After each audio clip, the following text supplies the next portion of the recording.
ना पा जैतोगे तैयारवा के अपन समझा लेके छोड़ी नवादा में कहियो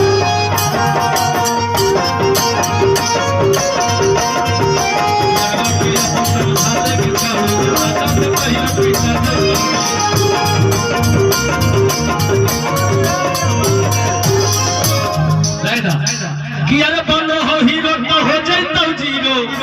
जहिया उ हमरा भेटा जैतौ अतना जुत्ता लगतो है कुल घमंड में टूट कि अरे बनो हो हीरो तो हो जैतौ जीरो खाली हीरो में तो हम खोजबे करई कि अरे बनो हो हीरो तो हो जैतौ जीरो अरे जहिया उ हमरा भेटा जैतौ गे ए मैडम तैयारवा के अपन समझा लेके छोड़ी नवादा में कहियो भैया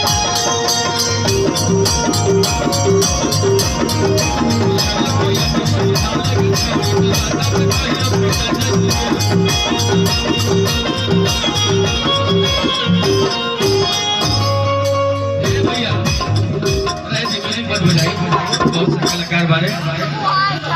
और हमने के चलते चलते में ये हमारा लास्ट हो गई काहे से कि बहुत सारा कलाकार बा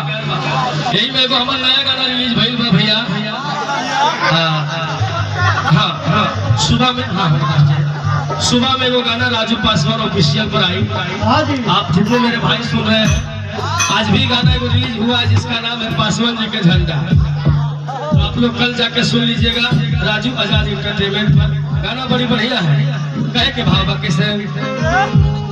कि पल भर में दिलवा तोड़ देता